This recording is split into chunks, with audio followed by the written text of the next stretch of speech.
How you doing, everybody? This is Warren Dews, Vice President of Capital Region Independent Media and the publisher of the Columbia paper. As you know, what we do a thing called Community Conversations, where we do it in all our papers. We do a thing called Get to Know, Ask the Expert, or Meet Your Neighbor. And today we're doing a Get to Know. I got a new friend here. Friend, who are you? Jackie Salvatore, candidate for sheriff in Columbia County.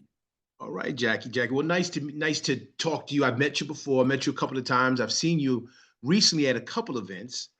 So, tell everybody, why are you going for this position? Currently, tell what your current position is. Currently, I am the undersheriff, the number 2 at the Columbia County Sheriff's Office. Okay. And so what's making you go for this sheriff thing? Because I believe in community. I believe in safety. Everything that impacts everybody else in this county impacts my family. My family's been in this county for 60 years. I have children, grandchildren, cousins, siblings, lots of really good friends that are like family, and everything that impacts them impacts me as well. That has been really entrenched even more so since becoming the undersheriff. Because in state police, I worked out of the county, but now that I'm in the county and everybody else that works in the sheriff's office has to be an employee of the county, there is, a different level of caring, if you will, because this is home base. So, yeah, I was talking to somebody else about that too. So when did that distinction, when was that put in place that you have to be a part of the county? The reason why I'm asking that, one of the things I remember growing up in the Bronx, in Eatwell Projects, the Bronx, most of the police officers were from around there, lived in the Bronx, whatever. Then down the road, when September 11th happened, a lot of the people that passed lived in the Orange County area. I lived in that area too. A lot of the firefighters and police people lived in Orange County. Well, they didn't live in the city. They lived away from the city. When did this change here for Columbia County? I think it's always been Okay. that. Well, as far as I know, it has been that you had to be a county resident.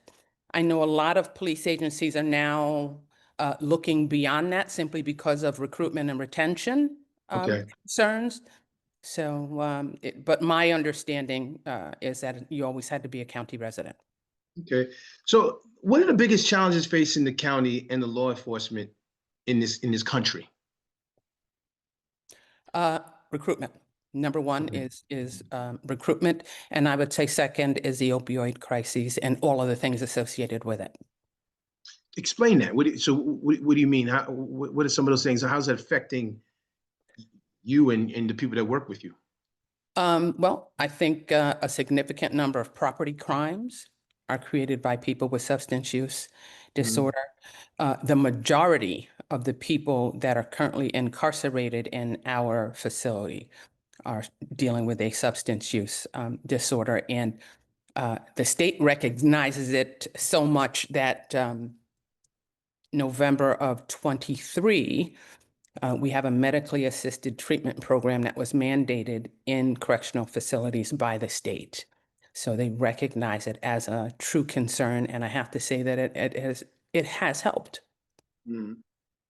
So what is the working relationship with the state troopers and the local law enforcement, Chatham, Hudson? What's your relationship now, and how are you going to either fix it, make it better, or keep it the same? When I was a trooper back in this county in 1990, 89, 90, tensions were palpable.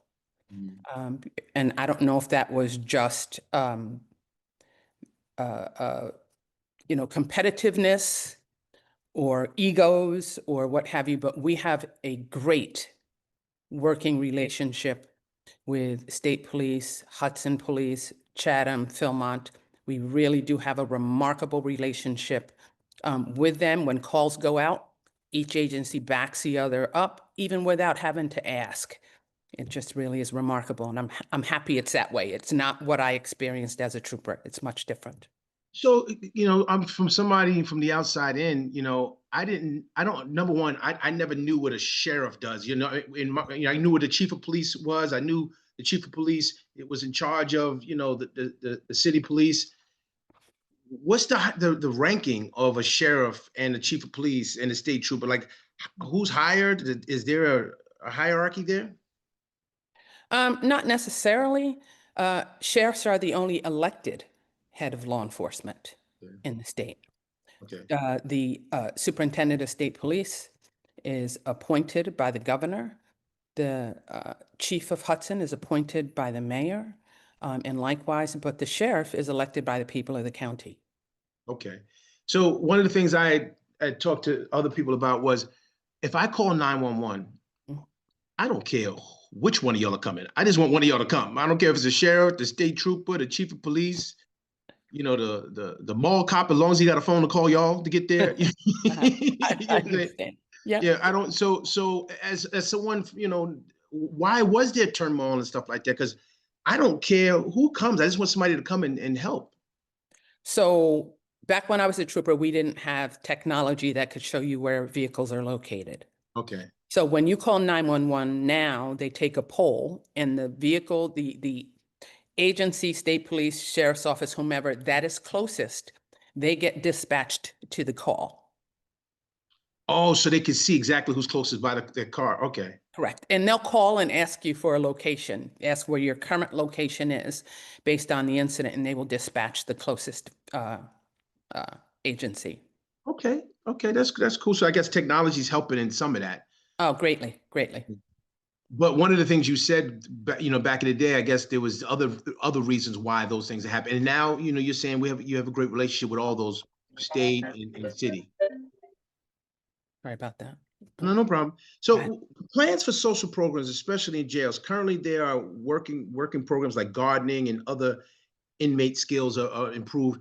What are some of the things that are in place that you're going to continue? And what are some things that you want to bring to the table? And before you ask that, I have two friends, one a guy named Ty Allen Jackson, another guy named Eddie Taylor.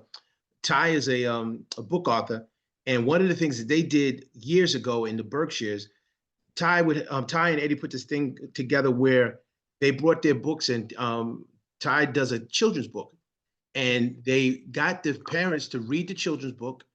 And number one, when they got the parents to read the children's book, what they realized is some of the people couldn't read. Some of them, their reading level wasn't where it needed to be.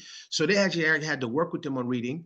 But the great thing is that the parent got to read the book, and as they read the book, there was a green screen behind them, and they were able to record the parent reading the book, and they sent the videotape or a DVD to the child of the mother or the father, so the kid can actually read the book at their house, watching their mother or father read to them on a DVD. This program was amazing.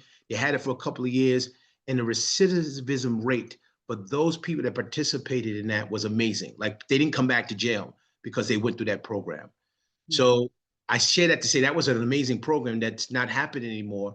What are some of the things you think need to happen to help these inmates, and what are some of the things going on now? Well, that's the first I've heard of it, but I love it, and I'll see if we can implement it. I really think it sounds like a phenomenal program. The Columbia County Sheriff's Office, specifically the correction side, is the first county correctional institution in the state to implement enhanced child visits. So when children come, they get to physically interact with their children and play games with them and read to them, as you mentioned. We even went out and I had them go out and get chalkboard paint to paint a wall so they can draw with them with the chalk markers. So just to enhance the interaction with the kids. We have our medically assisted treatment program. We used to have a GED program that I would like to reinstitute because we had several people go through that. We had a baptism last year of someone who took part in just one of the other programs that are offered in the facility. We have tablets now where they can get certificate programs completed that will hopefully help them to secure employment outside. We implemented what we named what in the heck is the name of the bike program? Wheels of Justice. I just drew a blank on that. Where we took in donated bicycles. Berkshire Bike and Board worked with us to train the captain of the jail and a couple other employees who then trained incarcerated individuals. We repaired donated bicycles, donated them to community organizations, Columbia County Reentry, Greater Hudson Promise Neighborhood, the youth department. And one of our incarcerated individuals became so proficient at doing so, he was offered a job once he was released. So those programs I absolutely love. I've had people offer to come in and do interview skills. Mhm. I'd like them to know how to sit before an interview panel when they leave. So I am open to any program that will reduce the rates of recidivism and keep families intact. Awesome. That's amazing.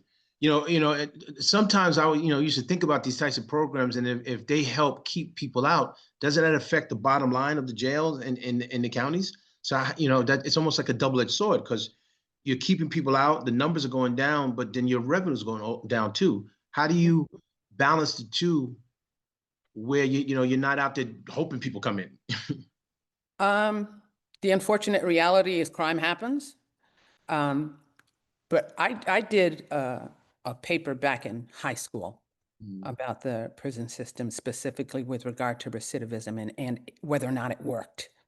And based on that model, I was kind of the mindset back and then that it was just housing people without any programs to assist them once they got out. So, I mean, our numbers have decreased significantly because of bail reform. And so it's really not about the revenue. We're still surviving. We still have our employees. It's about making lives better. And I really think that's what we're supposed to do. That's what it was designed for, and that's what we're supposed to do. So with the federal cuts, how are the federal cuts affecting the county and the sheriff's office now? Um, I'm sure they will. I'm not certain at this point how it's going to impact us. A lot of what we do is based off of county revenue, taxes, et cetera. But I don't know that, specifically anything that we are doing has been impacted. I'm sure it will impact us on the grant level. Mm. But that is typically associated with procuring equipment. Okay. So as we know, there's a lot of things going on with ICE and things of that nature. How do you deal with ICE enforcement locally, and how would you deal with it? I require a criminal judicial warrant. When I took the oath of office back in 1988, I was taught that you had to have probable cause to believe a crime has been committed. And I don't believe by looking at someone, you can determine that a crime has been committed. And it is as simple as that. Mhm. So what, how is everything going on now? Because you're in your position now, and ICE stuff is happening. How are you handling it now? In that very fashion, we That's it. require, yeah. So I intend to firmly continue that. Okay. So why do you feel that you're the best person for this position? You have someone that's going against you that I believe has been, y'all worked together at one time, I believe. Yeah, for You about know, 5 months. okay. Mhm. Yeah. So why do you think you are the best person for this position, and why should people vote for you? Because of my experience. The sheriff is an administrator. Um, and we have police powers. We probably use it 1% of the time. And that might be because something happened right in front of us. But the sheriff, the job of the sheriff is to manage people and negotiate contracts and budgets and discipline and community engagement to make certain that we have appropriate resources to do the job efficiently and safely. And I have 2 decades of experience in doing that. I have 20 years of managing the family construction business. The last 8 years of my career in state police, I ran a unit that covered the entire state the Employee Assistance Program. I ran the operation for United Airlines at Albany Airport, and I managed a literary agency. I've been on both sides of the negotiating table on several occasions, and all of those are the duties of a sheriff. And in my position as undersheriff currently, what I do are, mirror the duties of the sheriff. And the people that I work with recognize the experiences that I've had and how I implement them with them. And as a result of that, they took a vote. They took a vote to decide whether or not they wanted to endorse a candidate. And then after that, they got a panel of people together. I think there might have been 8 or 9 people who all got to ask everyone the same questions. And out of that, I received 98% of the vote. There were 46 votes, and I got 43. Okay. So that's amazing. So I appreciate you taking the time to sit down and talk to me. My goal as a vice president of Capital Region Independent Media and the publisher of the Columbia paper is to continue our relationship. I want to continue to build a strong relationship with all the people that run our government and things of that nature. That's our goal. So I appreciate you taking the time to talk to us and have a chance for our readers and to hear this. Once again, everybody, this is Warren Dews, Vice President of Capital Region Independent Media, publisher of the Columbia paper. And this is another Get to Know. Hope to see you soon, and make sure you get out there and vote. Thanks, Warren. Thank you so much for the opportunity.